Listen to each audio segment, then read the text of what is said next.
In the heart of a quiet suburban neighborhood, nestled at the end of a seemingly ordinary cul-de-sac, stood an old, dilapidated house.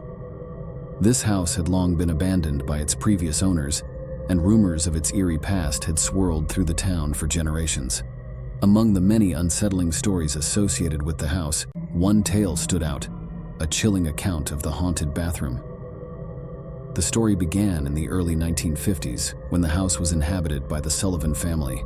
John Sullivan, a mild-mannered accountant, his wife Margaret, and their two young children, Tommy and Sarah, moved into the house with dreams of a peaceful suburban life. Little did they know what awaited them. As the Sullivans settled into their new home, they quickly noticed something odd about the bathroom on the second floor. It was a small windowless room with peeling wallpaper and a bathtub that had seen better days. But it was what happened inside that bathroom that sent shivers down their spines. At first, the disturbances were subtly. The tap in the sink would turn on by itself, and the faint sound of a child's laughter could be heard echoing through the empty halls. Margaret would wake up in the middle of the night, feeling a chilling breeze even though the windows were closed. One evening, as John was giving Tommy a bath, he heard a soft, melodic humming coming from the drain. He leaned closer and could have sworn he saw the reflection of a little girl with long, wet hair staring back at him. He quickly pulled Tommy out of the water and rushed out of the bathroom. As weeks turned into months, the phenomena escalated. Sarah, who had always been fearless, began experiencing nightmares. She claimed that a young girl with black eyes and a pale face would visit her in her dreams, whispering cryptic messages. Margaret's health began to deteriorate rapidly. She would often find herself locked inside the bathroom, unable to open the door despite her desperate attempts. The room's temperature would plummet, and she would hear faint voices whispering her name. With their lives in turmoil, the Sullivans reached out to a renowned paranormal investigator named Dr. Eleanor Blackwood. Dr. Blackwood had dealt with numerous cases of hauntings and was intrigued by the strange occurrences in the Sullivan house. Upon her arrival, Dr. Blackwood immediately sensed a malevolent presence in the bathroom. She set up cameras, recording devices, and conducted seances to communicate with the entity.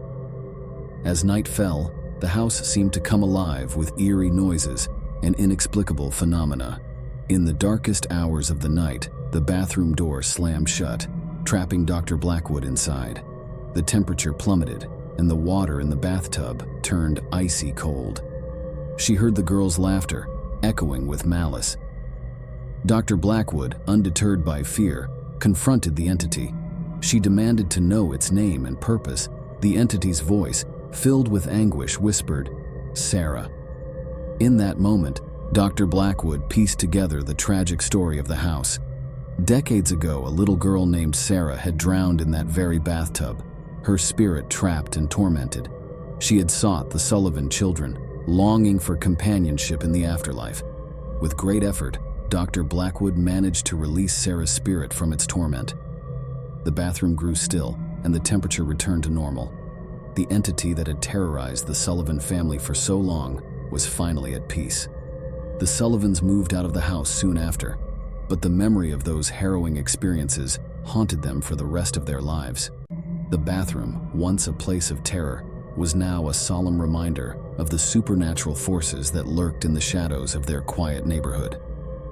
To this day, the abandoned house stands as a testament to the darkness that can reside even in the most ordinary places, and the bathroom within it remains a chilling reminder of the horrors that once unfolded there.